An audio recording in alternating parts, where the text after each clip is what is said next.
બનાસકાંઠાની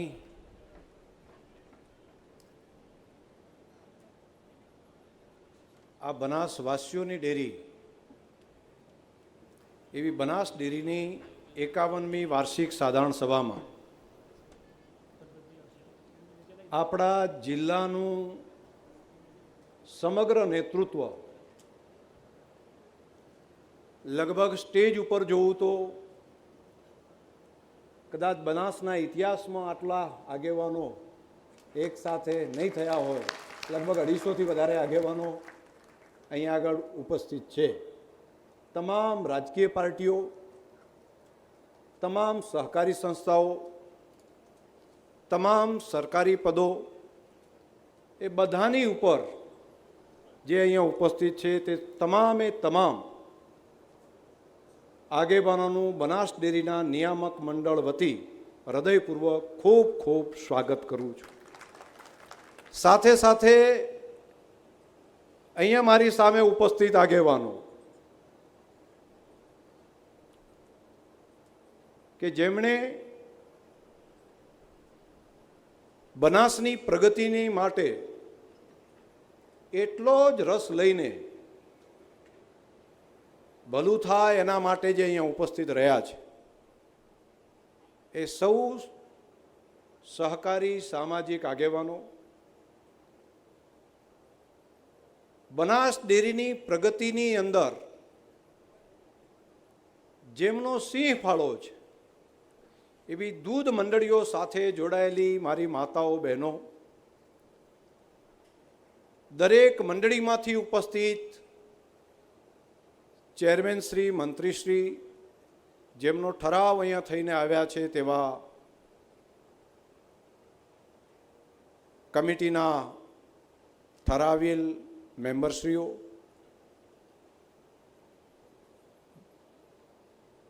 વિવિધ સંસ્થાઓમાંથી ઉપસ્થિત સૌ આગેવાનો,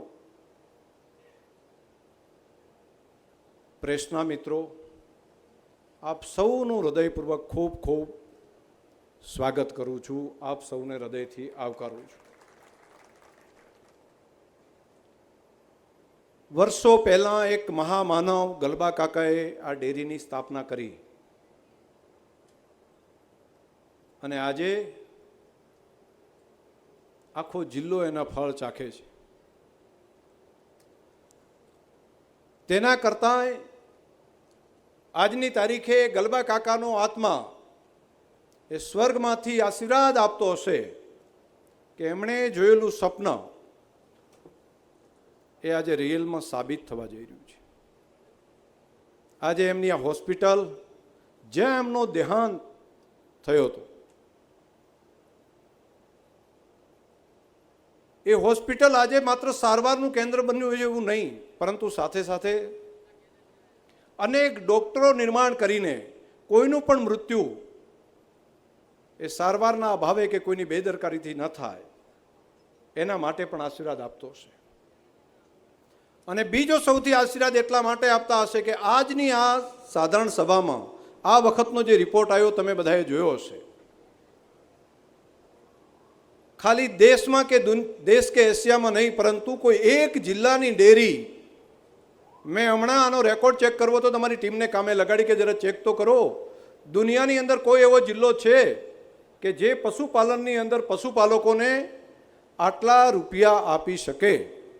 તો આખી દુનિયામાં એક પણ જિલ્લો, હું દુનિયા વાપરું છું, એશિયા નથી વાપરતો, ભારત નથી વાપરતો, એવો એક પણ જિલ્લો નથી કે જેની અંદર દર મહિને અને વર્ષે આટલા કરોડ રૂપિયા પશુપાલકોને સીધા એના દૂધના અપાતા હોય અને એના 82% જેટલી રકમ અપાતી હોય. આખા વિશ્વની અંદર એ આ અભણ કહેવાતો હોય, પરંતુ એ આપણો બનાસકાંઠા જિલ્લો છે. એટલા માટે એમનું સપનું ગલબા કાકાનું આજે સાકાર થયું છે. એટલે જ્યાં બેઠા છે ત્યાં સ્વર્ગમાંથી આપણને આશીર્વાદ આપતા હશે. ભાઈ હમણે પેલું અહીંથી દોડવાનું ના કરે, હો બધા ના લાવે.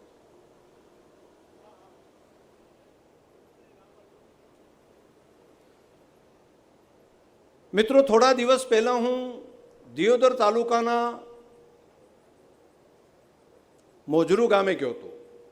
ત્યાં દત્ત સન્નાનંદજી મહારાજ જે ગૌ સેવાનું ખૂબ મોટું કામ કરે છે, એમના દર્શનનો મને લાભ મળ્યો. તે લાખોની સંખ્યાની અંદર ગાયો, દેશી ગાયને પાળવા માટેનું કામ કરે છે.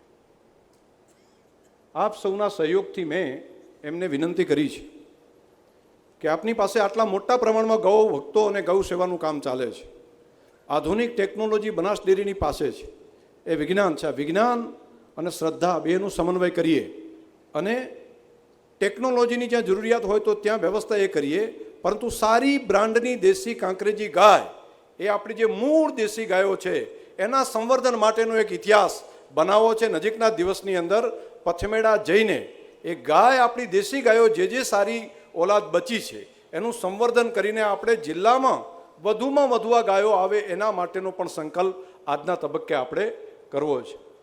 અને દૂધની બનાવટોમાં ગુણવત્તા તે સમયની માંગ છે.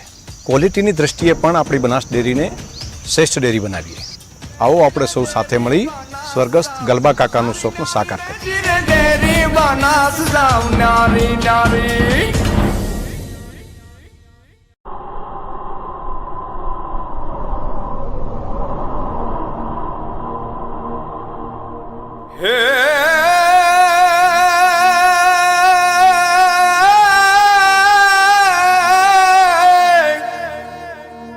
સમૃદ્ધિના છાટણા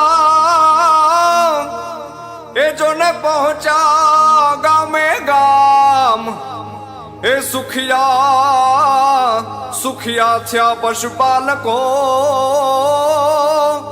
હાર રે જાણે શબરી ઘેરે રામ,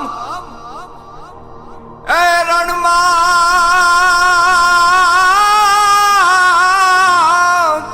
રણમાં મીઠી વીરડી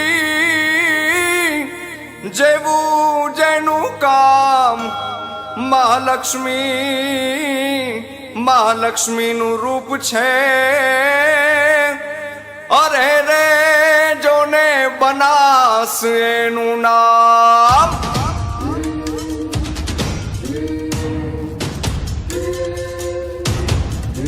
હે પથરાળી ભોમ ઉપર રહેતી ના કણ કણ માં સુખના શરણાઈ ઢોલ વાગ્યા.